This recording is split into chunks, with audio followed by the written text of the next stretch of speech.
Hello, I'm Green. And I'm purple. Welcome back to Green and Purple. We are killing poison dudes. And yeah, my dad. If you don't remember, we were talking about my dad for a short bit. He, we have an interesting relationship where He's we both awful. I'm just kidding. we just like we'll just say that we hate each other, but we know that we mean it sarcastically. But like everyone else that listens to it is like, man, do you hate your dad? I'm like, no, he's cool. But then I think about it, I'm like, I literally just said that I hated him. Yeah, so I mean, he's pretty. Oh, That guy. I hate these guys. and that's why if you don't shoot those things before they get to you, or kill them, they'll hit you with it, and then they'll blow up, and it does a ton of damage. But if you get it before, you can throw it back into them. And Make sure you check behind you. Okay. we're good. That's how they always get. Yeah, they'll mainly show up behind you, and then by the time you realize it, they're way too close. And even if you do defeat them, you end up like setting them off and still doing a ton of damage to yourself. So about your father? Like, I remember when I was like little, everyone would always be like, "Oh, you're a lot like your dad." I'm like, "No, I'm not." And then I got older, I'm like, "Man, I'm a lot like my dad." I think whenever you're younger, you don't realize like similarities you have to your parents, but then whenever you like get older, you're like, "Man, I guess I am." You know, you don't realize how much they influence you. Entering zero gravity. Yay, zero gravity. This is another area where I think you can die. There's a lot of instant deaths, because I think there's like blades and stuff. And I can't remember what we're doing. I want to get that though. Oh, so I completely forgot. Two episodes ago. No wait. There was an episode between 2 episodes you said you would talk about this. Yeah. And then last episode you didn't. I completely forgot. And it's not like I completely forgot. It's like just we started talking about other things. It was about the Neptunia games, and like for example, like when Austin said, you know, at first he like made fun of me when I first got into them, because like when we first started, we actually, you know, we saw that box art and stuff like that, and we made fun of the game. Yeah, we both thought it was like, oh, But then what like are they cashing in But on? then it got to the point where like I started getting like more into like anime and stuff like that. I mean, you were already pretty into anime, but Yeah. even more so. Yeah, I got way more into like anime, and like I started becoming more of a weeb, you know. And so like I was like, you know what? I looked a little bit deeper into the game, and when I learned that like the premise of the game is you know, like it's a lot of like video game and anime references. Like I was like, this actually looks pretty cool, and I got it, and I was like, this is really, it's actually really good. Like, I mean, the storyline, at least in the first one, the storyline, you know, it's not that deep, but once you get to like the second one and then the third one and ongoing ones, like this, Better and better. yeah, the stories get way more deep and stuff like that. And you know, the game, like I said before, the games just improve. Exiting zero gravity. And the characters are like very well developed, and you know, it gets to the point where you're like, I like these characters, you know. I think characters are the most important part of like having a good story.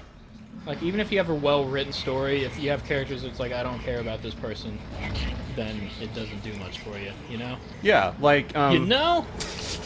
hi Wayne. Like in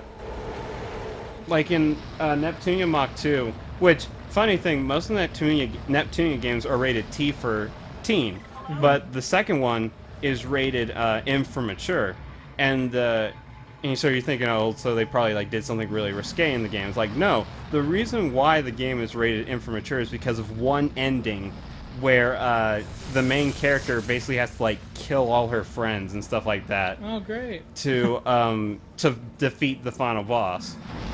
And it's really bad because, you know, some of the characters are oh, that could kill you. Yeah, I'm remembering this part. Some of the characters are, because, you know, it's anime, so like, you know, most of the characters look fairly young, so for like, you know, the Americas, it's kind of a bad image to get like children killing other children and stuff like that. Because like when you get to the point where you actually kill them, like they are in fear. They like are in legit fear, and it's very emotional. Like I remember I watched it online because I didn't want to play it. You didn't get the ending yourself? Yeah, I didn't want to get that ending. So like when I actually got to, I'm a little bit worried for you. Go! Oh no, it's fine. At least it's not fire. When I learned about that ending, I had to look it up because I couldn't. I loved the characters too much. I couldn't myself do that. And when I watched it online, I had to pause the video a couple of times because, for the most part, I mean, the voice acting in that game is really good. Some characters more than others, but for the majority, most of the characters are really great voice actors. So like it was really hard for me to watch, just seeing, you know, like these characters that you come to love and respect, and they're just dying. I mean, I think that's one of the strengths of video game storytelling is, you know, you watch a TV show or a movie or whatever, and you get attached to the characters a lot, right? Yes. But with a game, it's like you actually feel like, you know, you've gotten to know them. You know, you've worked with them. So it feels harder, in my opinion, or it can be if it's well developed. Because I remember in Last of Us, whenever spoilers for Last of Us, but it got to the part where you weren't sure if Joel had died or not, and like I was legitimately like, you better not have died. You better not have died. And then, you know, you just kind of realize that you really do care about the characters because you know, it's like Joel was the character that I was playing as, so I connected with him. Another funny thing that connects with that, what you just said, my sister Lavender, which, you know, you remember her from Yeah, she was the one in Parasite. it was a Parasite Eve episode that showed up in the middle of the episode. I remember when she was playing Danganronpa, and towards the end of, well, I guess Danganronpa can get pretty hard. Spoilers. Towards the end, there's this one part where the main character you're playing as, Makoto, he gets blamed for killing someone, and he like didn't do it, but like the system's messed up, so it makes it seem like he did it. And there goes this part where like he's about to get killed. And I remember my sister coming into, well, like, it was in the morning where she told me that she got to that part. And she said, because it gets to the point where you think he's going to die, but, like, at the last minute, he gets saved. But she told me, like, she was crying. She was, like, literally crying. She was so upset because she thought he was literally about to die. And she told me that if he actually did die, she was going to storm into my room that night, throw the game at me, and tell me that she's not going to play it anymore. Danganronpa has some gameplay problems every now and then where you're like, I know what what's wrong, but I don't know what the game wants me to say is wrong. Same thing with like the Phoenix Wright games where it's like, you know what it wants you to say, but you can't figure out how to do it. But Danganronpa is really good at like making those. What are they doing? Are you guys? I think they're glitched. Yeah, I think they're just like caught in another world. Save me! Save me! I'm sorry, I can't do it. Did they blow up? Yep. They're blowing up. Wait for it. he got hit on the head with a coconut. He got hit on the head with 2 coconuts. We have not been making near enough SpongeBob references. Me and Caleb both love SpongeBob. The Danganronpa is 1 and 2 are really good at like making these characters where when you start off the game you're like, man, I don't like some of these characters, but by the end, like every character you're like, I don't want them to die. I still don't like Byakuya. I could care less if he died. I thought Byakuya at least got like a little more heroic by the end. Yeah, okay. Like he was still a jerk, but at least his like heart was in the right place. I never liked not Naiki. People that don't know what this game is have no idea what we're talking about. Danganronpa 2. He turns against you. What's his name again? Shadow Makoto. No.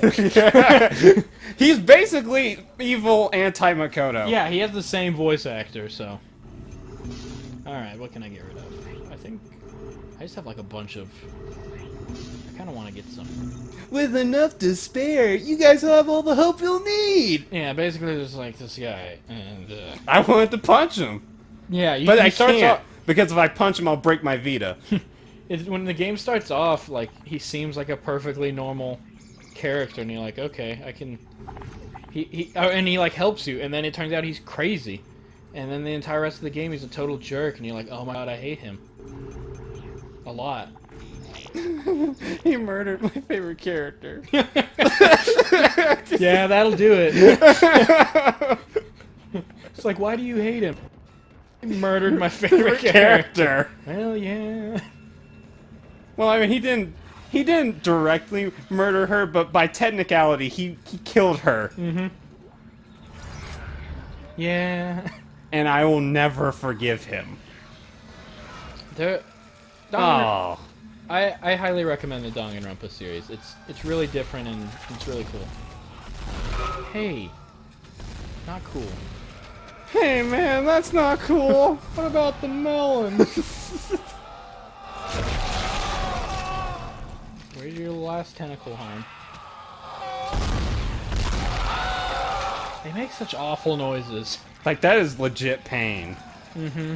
I think that's what I always find, like, creepy. Like, also in the Half-Life zombies.